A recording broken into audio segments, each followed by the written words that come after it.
Hi hello வணக்கம் நண்பர்களே, வாங்க இன்றைக்கி லெமன் ரைஸ் எப்படி செய்ய போகிறோன்னு பார்க்கலாம். வீடியோவை ஸ்கிப் பண்ணாமல் பாருங்கள். ஃபஸ்ட்டு வந்துட்டு ஆனியன் கட் பண்ணிடலாம். ஆனியன் கட் பண்ணிவிட்டு பச்சை மிளகா அப்படியே ரெண்டாக கட் பண்ணி ஒரு சைடில் வச்சுருங்க. ஸோ அப்படியே நான் 10 பச்சை மிளகா எடுத்திருக்கேன் லெமன் ரைஸுக்கு. நான் கொஞ்சம் காரம் அதிகமாக சாப்பிடுவேன், உங்களுக்கு தேவையானதை நீங்கள் எடுத்துக்கோங்க. லெமன் வந்துட்டு 3 லெமன் எடுத்திருக்கேன். ரெண்டாக கட் பண்ணி அதை வந்து தனியாக ஒரு பவுலில் போட்டு அதோட சாறு மட்டும் கொஞ்சம் நல்லா பிழிஞ்சுக்கோங்க.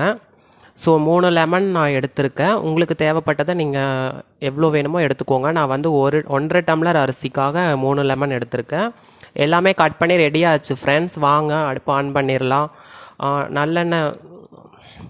நல்லெண்ணெய் ஊற்றிக்கலாம் ஃப்ரெண்ட்ஸ். இது வந்து ஒரிஜினல் நல்லெண்ணெய். ஸோ உங்களுக்கு தேவையானது நீங்கள் யூஸ் பண்ணிக்கோங்க. மோஸ்ட்லி நல்லெண்ணெய் யூஸ் பண்ணால் நல்லாயிருக்கும். லெமன் ரைஸுக்காக இருக்கட்டும், வெரைட்டி ரைஸ்க்கு எப்பயுமே நல்லெண்ணெய் மட்டும்தான் யூஸ் பண்ணணும். ஸோ கடுகு உளுந்தம் பருப்பு போட்டாச்சு ஃப்ரெண்ட்ஸ். வாங்க எப்படின்னு பார்த்துடலாம். நல்லா பொரிக்கணும். பொரிஞ்சதுக்கப்புறம் நம்ம ஃபஸ்ட்டு பச்சை மிளகா சேர்த்திக்கலாம். பச்சை மிளகா சேர்த்துனா தான் அது வந்து கொஞ்சம் நல்லா ஃப்ரை ஆகும். அதுக்கப்புறம் தான் நம்ம ஆனியன்ட்டு பூண்டு வந்துட்டு ஒரு 4 பல், கருவேப்பிலை தேவையான அளவு, இது ரெண்டையும் மிக்ஸ் பண்ணி போட்டு ஒரு நல்லா ஒரு 2-3 மினிட்ஸ் நல்லா வணக்கிக்கலாம் ஃப்ரெண்ட்ஸ். அதுக்கப்புறம் வந்துட்டு உங்களுக்கு தேவையான அளவு எண்ணெய் நீங்கள் பார்த்து யூஸ் பண்ணிக்கோங்க. நான் எண்ணெய் எப்பயுமே நல்லெண்ணெய் கொஞ்சம் அதிகமாக தான் யூஸ் பண்ணுவேன். கொஞ்சம் மஞ்சத்தூள் போட்டுக்கலாம் ஃப்ரெண்ட்ஸ். உங்களுக்கு தேவையான அளவு நீங்கள் யூஸ் பண்ணிக்கோங்க.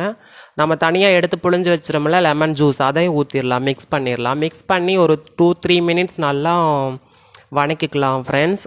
அதுக்கப்புறம் நல்லா வணக்கினதுக்கப்புறம் தான் நீங்கள் வந்துட்டு அடுத்தது நீங்கள் தேவையான அளவு உப்பு போட்டுக்கோங்க. உங்களுக்கு எவ்வளோ தேவையோ அவ்வளோக்கு போட்டுக்கோங்க. நான் கம்மியாக தான் போட்டிருக்கேன். பத்தலைனா கூட நம்ம மெதுவாக கூட அதுக்கப்புறம் கூட போட்டுக்கலாம். சாப்பிடும்போது கூட ரொம்ப போட்டுறாதீங்க. வாங்க சாப்பாடு முதலே நான் வடித்து வச்சுருந்த சாப்பாடு இப்போ எடுத்து அதில் கொட்டிடலாம் ஃப்ரெண்ட்ஸ். கொட்டிட்டு நல்லா சூடாக இருக்குது, நல்ல மணமாக இருக்குது. நல்லெண்ணெயோட வாசனை அப்படியே ரொம்ப தூக்குது, லெமன் எல்லாம் கலந்துது. ஸோ எனக்கு ரொம்ப பசி.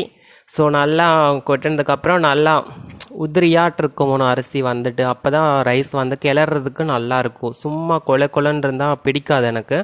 ஸோ நீங்கள் வடித்த சாப்பாடு பண்ணிக்கிட்டிங்கன்னா எப்பயுமே நல்லாயிருக்கும். நான் எப்பயுமே வடித்த சாப்பாடு தான் பண்ணிக்குவேன் வீட்டில். குக்கர் யூஸ் பண்ணுறதே இல்லை. நல்லா கலர்ஃபுல்லாக இருக்குது. கொஞ்சம் கன்சிஸ்டன்சிக்காக கொத்தமல்லி தலை மேலே தூவி விட்டுறலாம் ஃப்ரெண்ட்ஸ். அவ்வளோதான், லெமன் ரைஸ் ரெடி. நெக்ஸ்ட் வீடியோவில் நம்ம பார்க்கலாம். ஸோ ட்ரை பண்ணி பாருங்கள் மறக்காமல். எனக்கு தெரிஞ்சதை நான் பண்ணியிருக்கேன். இதில் ஏதாவது தப்பாக இருந்தால் கமெண்ட் பண்ணுங்கள் ஃப்ரெண்ட்ஸ். பாய், டாட்டா. நெக்ஸ்ட் வீடியோவில் பார்க்கலாம் கண்டிப்பாக. டெய்லி லைக் பண்ணுங்கள் என்னோடய வீடியோவை